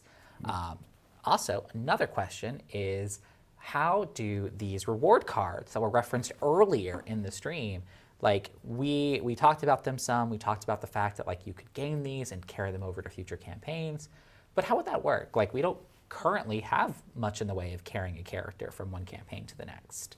Well, I mean, it definitely, the reward cards being something that you earn for your collection and for deck building by playing the campaign does encourage you to potentially go back and replay the campaign with that card. We do have some rules for playing in a more epic campaign mode coming. where you could take the same investigator through multiple campaigns. There's already an unofficial, not necessarily an unofficial, but another version of it in our FAQ. But I mean, our hope is that, yeah, you could take a character out of one campaign and potentially use those reward cards or rethink that character and continue their story. Because I know the RPG and narrative element is very important to a lot of the players. It is for me. And so I hope that that enables you all to be able to continue those stories. Yeah, I know I, for one, get really attached to a character when we have a character that comes out and I like their story, or I just like their aesthetic. Some are, like Zoe. I love the stories I've said with Zoe. And so the idea of an epic campaign is really exciting to me, because when you love a character, you might want to keep playing as them. Speaking of, I think the epic rules, they're there for the people who want that continuity and they want to go with the same character and the same experience and keep carrying it forward. But I think with another thing that, like with the reward cards, they're not meant to just be restrictive in that way. Like you earn them. If you wanna play the same investigator with the reward card, you can. If you want to take it as like this is now passed on to another character to take it forward, the option for that is there as well. And it's really just a way to kind of create a bridge from one campaign to the next one in whatever way you want to play with the tools. And the way I would probably think about it is like when I finished a campaign and I earned a reward card, I would just put that reward card into my collection. Yeah. So whenever I'm building a deck going forward, I look at that and I'm like, oh yeah, I want to take that thing. It's in your collection, not in a specific character stack. Yeah. yeah, I do love what Nate was saying, even like from the storytelling, role-playing side of things, of the notion that you know, this one character got this item or spell or reward, and they pass it on to another. And you can have that be a bridge as well, to have these, even if you want to start with a new investigator, if you want to continue the story, these reward cards offer a fun little way to mechanically represent that continuation, because these characters mean a lot to people. And I'd love to know, how do we go about creating a new character? When we want a new investigator to join the cast, we've had many, what's the process behind that? Well, the first round of that I was a part of was our new round of characters in the class of 2019. Stella, Winnie, Nathaniel, Amina, and I cannot remember if Kaimani was in that group or just followed closely on their heels. And that was the Arkham Horror Story team at the time, which was me, Maxine, Cara Centel-Dunk, and I don't remember if Dane Beltrami was part of that conversation or not. We kind of just sat down and thought, like, well, what are the archetypes that are not present yet in our list of occupations? So we came up with a list: the daredevil, the aviator, the boxer, the vigilante, and wrote up our brief. Some of those were consolidated. Like my take on the daredevil was very similar to Maxine's take on the aviator. We just combined those into Winnie. Nathaniel was at one point much more like a certain superhero who fights organized crime on the streets of the city, and then we kind of walked back on that. I remember I was an intern actually when some of those discussions were taking place, and it was really cool to see how the team was looking at and very intentionally trying to think about, like, well, what haven't we explored, and how can we represent these characters in interesting ways and kind of expand into avenues that we haven't so far in the game. Okay. So I want to keep talking about like the product line development in general. And we've talked a lot about how these transitions are happening and how characters have evolved. And we've talked a little bit about how the story has evolved. I'm going to get into more like game line specific things. So after Eldritch Horror, do we feel like the game line took a strong change? And if so, what sort of change was that? As a fellow mayor here. Yes, I will just say, Secret Squirrel, I fully agree. Stella Clark being a survivor as a mail carrier is extremely fitting. I mean that's like the mail carrier like motto essentially should be the survivor motto. An everyday hero having to flee from dogs and everything else that you have to do. We thank you for your service, Secret Squirrel. So back to the Eldritch Horror and product line changes and game changes. Can we learn more about why games changed, what they changed into? Yeah, so Arkham Second and Arkham Horror, the board game, second edition, not to be confused with the card game, that we keep using the same title. Oh well. And Eldritch were much more sandboxy of like, here's a world, go play in it. And we sort of with the start of the LCG and then Arkham Third and Mansions, kind of led into the modern era of the IP, which is much more narrative and character focused, rather than your character being a somewhat loosely defined entity that existed in the world and kind of wandered around and found adventures. We leaned into the stories that are important to those characters. We fleshed out the background text on the cards a lot more. We kind of developed more internal canon about how those characters intersect. Well, yeah, one thing that stuck out to me when I first picked up Eldritch Horror and fell in love with it pretty much immediately was that the back of these character cards have, of all things, the ways that they can be eliminated. If you've lost them to damage or horror, depending on what manner it is, you get a kind of emotional moment with that character, and yeah, it creates a really cool moment in the game. It's sad, it sucks, but it's really, really effective. Yeah, so that sort of started us down that road of really focusing on the story and on what the characters mean and how they interact and what they do.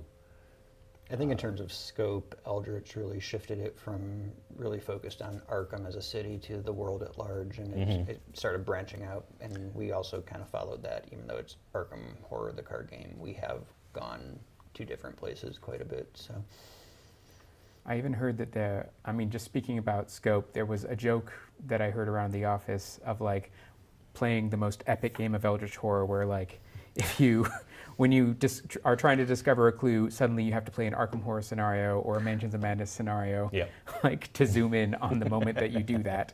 And then if you survive, then you get the clue or something like that and go on. That is a life goal. I'm going to put that on my bucket list, actually, because that'd be hilarious. That's a future week of Arkham Horror, week of Eldritch Horror. It would be a month, I think. Month? Yeah, in a week, I think we'd get through half a turn on the Eldritch scale. The year of Eldritch Horror. Yes. That's all we do. Mm-hmm. Everyone's got enough free time for that, right? I know I do. I'm not working on anything else at all. No, none of us are busy. That was sarcastic. I'm working very hard. Also, Arkham Horror Advent Calendar, I'm writing that down. Yeah. I want that, and even if I have to make my own just for myself. Would it be an Advent or an Eldritch calendar? Like, how would we? Well, I mean, we'll workshop it. Yeah. We'll workshop it. Yeah. Okay, so going back to the LCG for a little bit, I want to talk about how product lineup has changed over the course of it. Once upon a time, we had a different product style, if I recall, and now we've moved into, for the last, like the revised core set, we've changed up the product, and now once again, with Chapter 2, we're changing things up. How has it evolved? Can we go into some detail, especially for those who may have just joined the game more recently? yeah, when the game launched, the basic model, like we had the core set, which is it's similar, although the initial core set was much smaller. You only got you needed to buy multiple copies of it to get a full play set of cards. So the revised core set changed that behavior. But then the way the content was released, it was through asylum packs, and they were 60 card packs. Basically, they were produced in waves of 6, and you got one each month. So you get your first scenario of the campaign and some player cards, and then you'd have to wait a month for the next scenario, and then wait another month. So it was this kind of regular drip of cliffhanger endings and waiting to see what happened next, and then you get to the end of the cycle and the campaign would wrap up. And then we also had deluxe boxes, which kind of started a new wave after one campaign ended, and then that set the stage for another wave of six asylum packs. So it was much smaller bursts and very regular, but a lot of people, there were people who loved it, but then there were also people who maybe they'd find chapter 3, but they couldn't find chapter 2, and it created some hiccups in kind of how people could consume the content, and that led to some of the evolutions that I think Duke was more familiar with when coming on.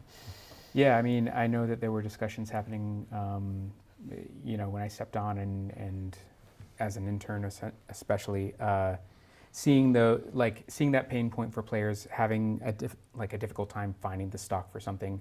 I think that our shift to a 2-box model did address that, but what it did take away was that constant stream of content and things for players and content creators to digest in small bits. It was like you were getting a meal every month or every other month if you weren't being made a meal of in the campaign.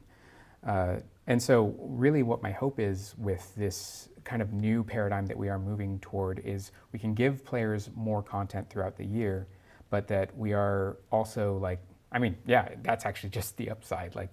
We're giving players more content throughout the year so the content creators can talk about it and understand it, and the community can start to really be impacted by what is a living card game. It is constantly changing and evolving.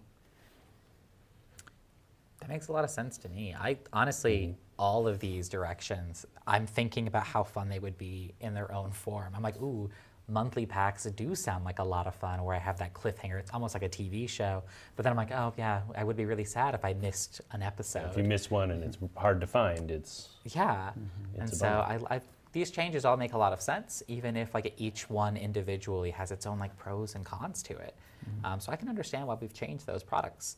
I do have a few comments in chat that we want to just chime into and say, starting off, we've talked about this once before, and I believe our article covers it, but in case you've missed it, the new core set will have both new player cards and reprints. It'll be a mix of old and new, along with new and similar, but not the same, old investigators.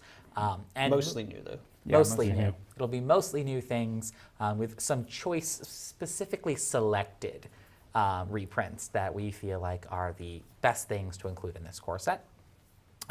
In addition to that, there will be, obviously, more investigators coming into Chapter 2, many of which will be new, many of which will be old faces returning. Often, if an old face returns, I would expect there to be some small or sometimes large changes to the character, which is a lot of fun. I'm really looking forward to seeing how some characters I'm more familiar with have evolved as well. These product lines have evolved, the game's evolved. Now tell me how the characters have evolved. Well, we already revealed Izzy in the article today. Yeah, so, we did. Not all those new investigators are entirely new to the IP. They're names you've heard, faces you've seen, but maybe not as investigators. Yeah, that's been one of the most fun things, is getting to revisit these investigators and find new spins that we can take, asking questions like, what if Jenny did find Izzy, which, RIP too soon, but, things like that.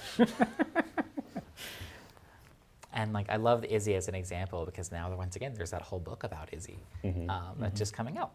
So if you really want to find out how Izzy went from being a person needing to be saved into someone who does the saving, check out Bullets in the Dark when it releases.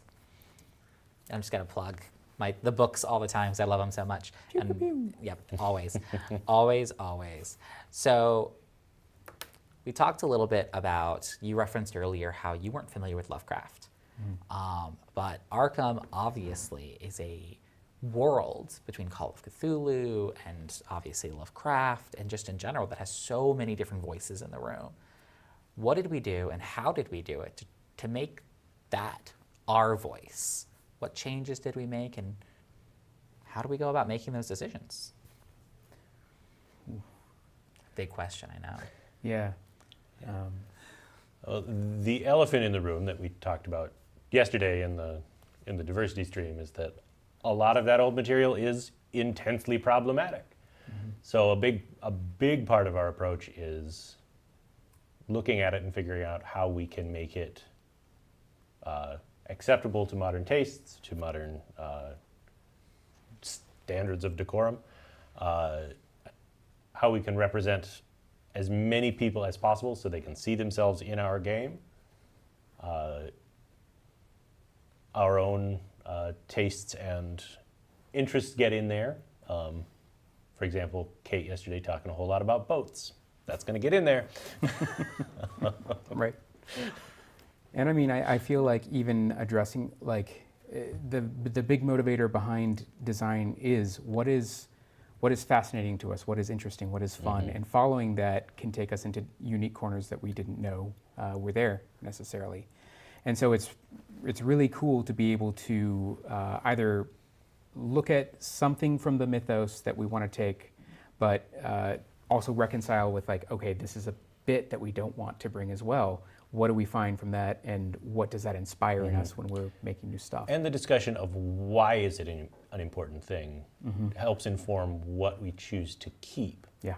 I think there's an element of kind of playfulness to it as well, and I kind of think of just some of the more, I don't know, just kind of inspired moments. Even going back to kind of working on the Call of Cthulhu game, one of the ongoing we just planted little seeds with the Red Glove Man of this returning character who was always wearing red gloves, and we didn't really answer the questions. We were just planting this seed of weirdness that we didn't know where it was going to go, but we came back to it in the Arkham LCG and really dug in and built a story out of that. So you can kind of create your own set of little corners of the world that you want to investigate. You don't even know it at the time, but it's something kind of, you just put it in there because it's fun and it makes people scratch their head, and then people want more, so you come back to it later and answer questions, and that opens up new possibilities. Getting to flesh out the coterie for Scarlet Keys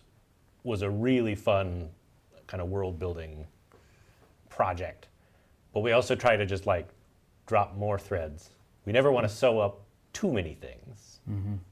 For every loop we close, we want to drop at least one more, hopefully. I still want to get back to the Louisiana Lion.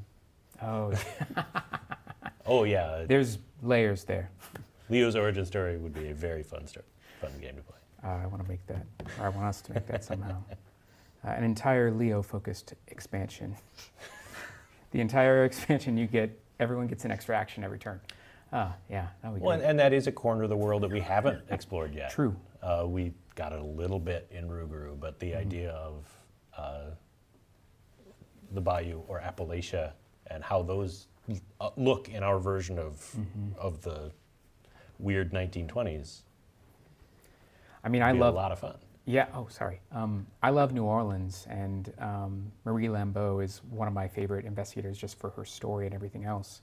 So getting to revisit New Orleans would be great, or getting to revisit Marie, for example, would also be great. Yeah. Jumping back into the chat, my whole thing, I'm just monitoring it. I wanted to answer a question about the RPG elements, as well as earlier on there was a question of how connected the Arkham Horror RPG is to the LCG. And for anyone who's interested in that information, I would direct you to our segment yesterday with Edge Studios. We talked a lot about the inspiration that Edge has taken from moments in the LCG, including making their starter set also be Night of the Zealot. So if you've ever if you've ever played the LCG and you've wanted to recreate moments, but maybe make slightly different decisions, check out the Arkham Horror TTRPG. And if you just want to learn some more, that segment yesterday, we covered a lot of that information. And we've been having a lot of fun working with the Edge team. They'll throw out cool ideas that we take, that they play off of our things.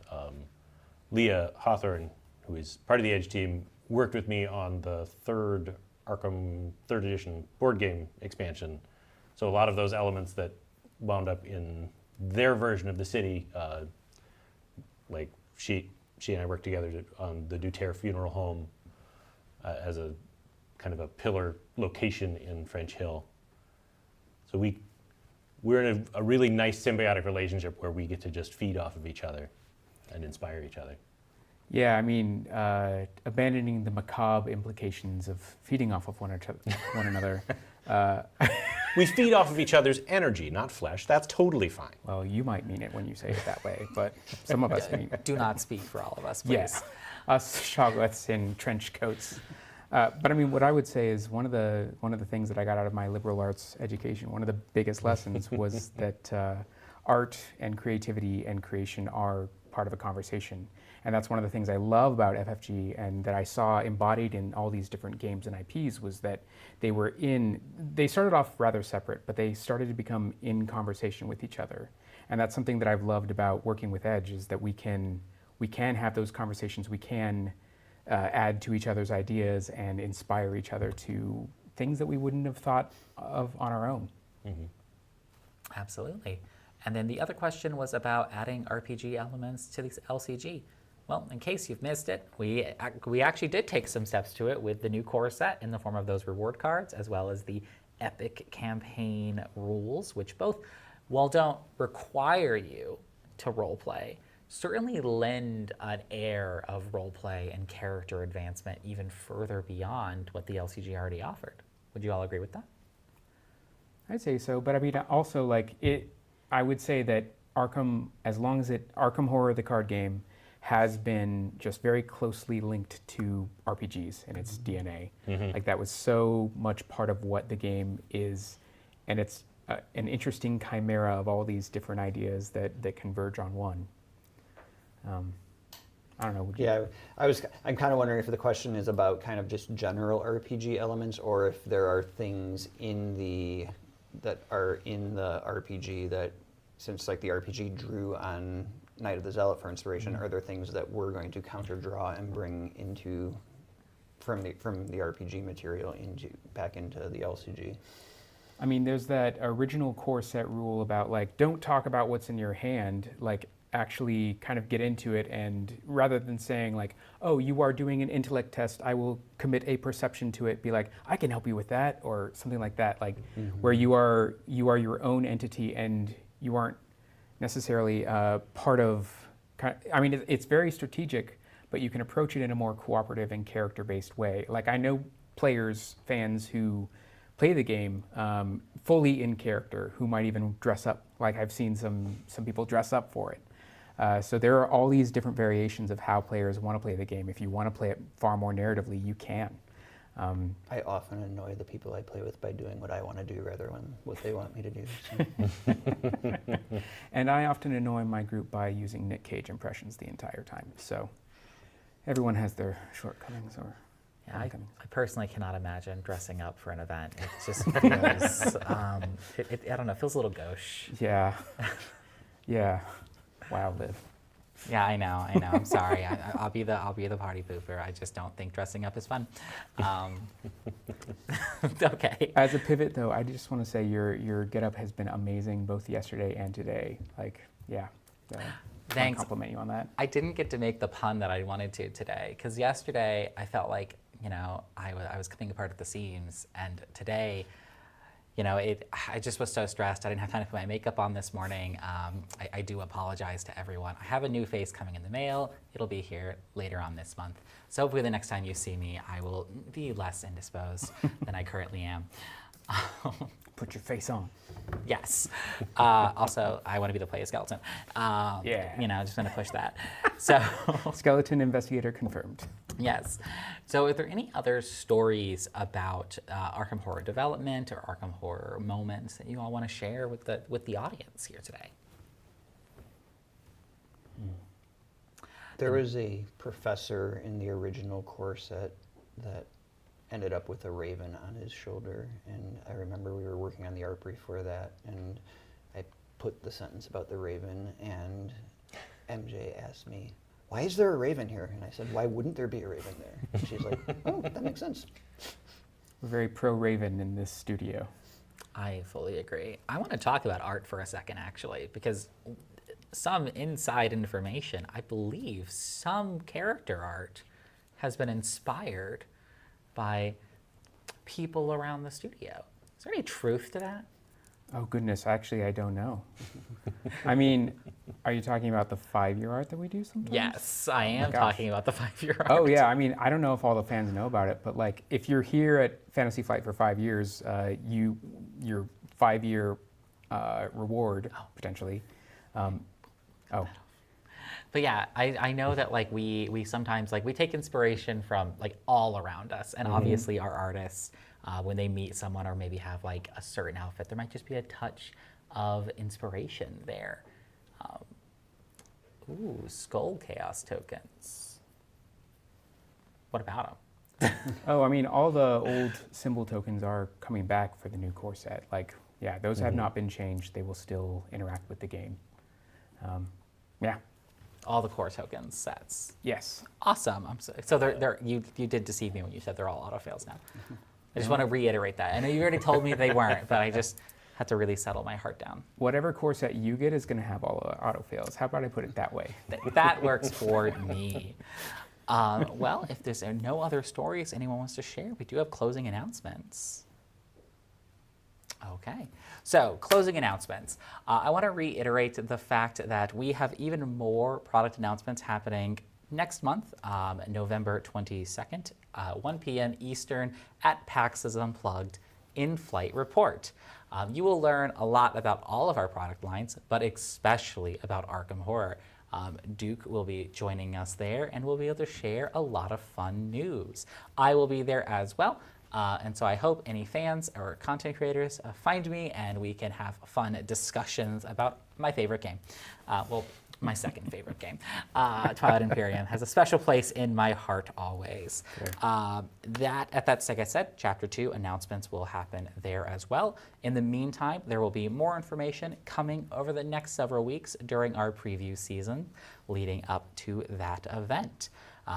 And finally, at the very last announcement I have is we have another fun social event happening this winter with our Happy Horror Days, where we will be having some fan moments, some creations that we're going to share with you all, including that fiery thing that I mentioned earlier. That is when I will start a fire. That is when we will release a fiery piece of content that I don't want to reveal right now, but it'll be a fun thing that you can use throughout the winter season to stay warm. You're not allaying my fears that you're going to sacrifice me, Liv. We will all be very warm. We will have a stay at winter. Very warm throughout the winter months. Fair. So that will begin right at the end of November on the 28th, I believe. We're getting a 1,000-piece Arkham puzzle set. You know, I can work on it. I want that. 1,000 pieces. I think I could cut Duke into that many pieces. With that, I hope you all have an outstanding Halloween, and thank you for joining us. Take care.